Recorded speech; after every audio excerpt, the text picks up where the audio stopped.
This is Barry Zalma speaking for Claim School Incorporated's blog, Zalma on Insurance. Today we must speak about why liability insurance will never provide coverage for defense or indemnity if the act was criminal, and why concealing a weapon used in a murder is an intentional and criminal act, and hiding the murder weapon from police eliminated the right of an insured to a defense. In Howard I. Rosenberg and Kimberly L. Rosenberg versus Chubb Indemnity et al., the United States Court of Appeals for the Third Circuit on February 11, 2025, resolved whether insurers owed a defense for murder and acts performed to hide the fact of a murder and to hide a murder weapon. Adam Rosenberg and Christian Moore-Rouse befriended one another while they were students at the Community College of Allegheny County. On December 21, 2019, while at his parents' house, Adam shot 22-year-old Christian in the back of the head with a 9mm Ruger handgun. Adam then dragged Christian's body across the road in front of his parents' home and left it in a wooded park. After their adult son shot and killed his 22-year-old former classmate at their house, the parents allegedly delayed discovery of the murder weapon and the victim's body.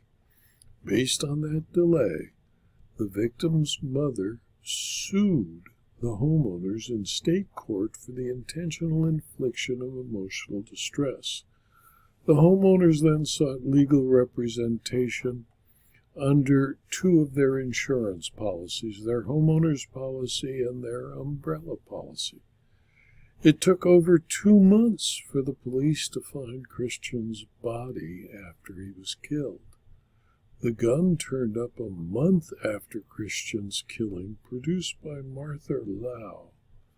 She told the police that she had found a handgun along a trail while walking her dog in North Park, a large public park in Allegheny County. Over a month after receiving the handgun, homicide detectives found Christian's body.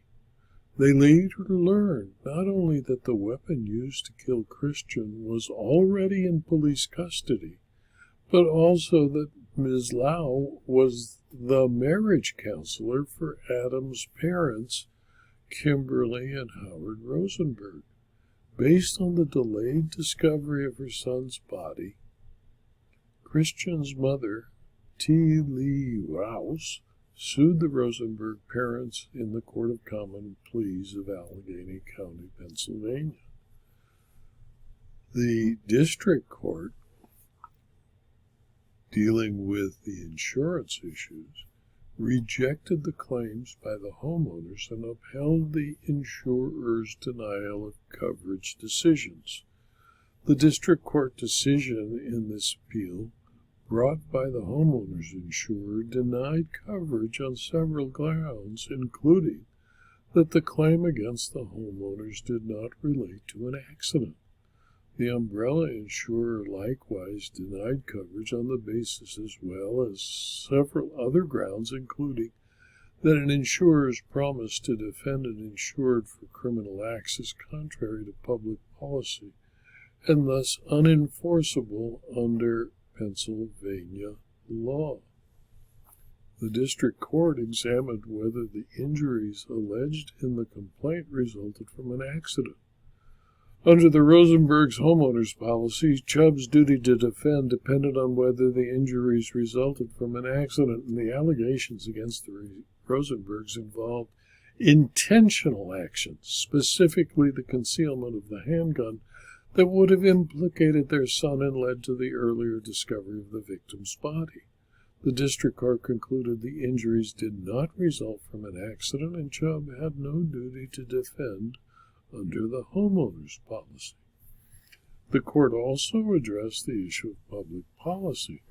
The Hudson policy included an unexpected or unintended injury clause, which introduced subjective considerations into the meaning of occurrence or accident. However, the district court held that any duty to defend would not be enforceable because Pennsylvania law forbids insuring criminal acts as contrary to public policy. Under the Rosenberg's homeowner's policy, Chubb's duty to defend depended on whether Rouse's alleged injuries resulted from an accident. Although the policy itself did not define the term accident, Pennsylvania courts have defined that term as meaning the culmination of forces working without design, coordination, or plan. The allegations against the Rosenbergs do not involve such chance. Rather, Rouse alleged that the Rosenbergs acted intentionally by concealing the handgun that would have implicated Adam and led to the earlier discovery of Christian's body. It was murder and assisting the murderer to avoid prosecution, none of which could be called an accident. In my opinion, for liability insurance to respond to a request for defense or indemnity of a tort lawsuit, the suit must allege that the actions of the defendants were neither intended nor expected by the insured, that is, an accident. The acts of the parents hiding the gun used in the killing and making the discovery of the body more difficult.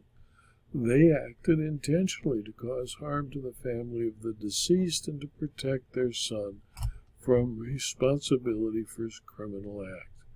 In addition, the Third Circuit concluded that it is against the public policy of the state to allow insurance protection for criminal acts. This video was adapted from my blog, Zelma on Insurance, which is available free to anyone who clicks on the URL zelma.com/blog. You can subscribe to the blog and you'll be given notice of every blog posting, usually 5 or 6 a week, and you will gain access to the more than 5,000 blog postings. Please tell your friends and colleagues about this blog and the videos, and let them also subscribe. And if you're interested in further detail about insurance, insurance claims, insurance law, and insurance fraud, please consider for a very small fee subscribing to my Substack publications. Thank you for your attention.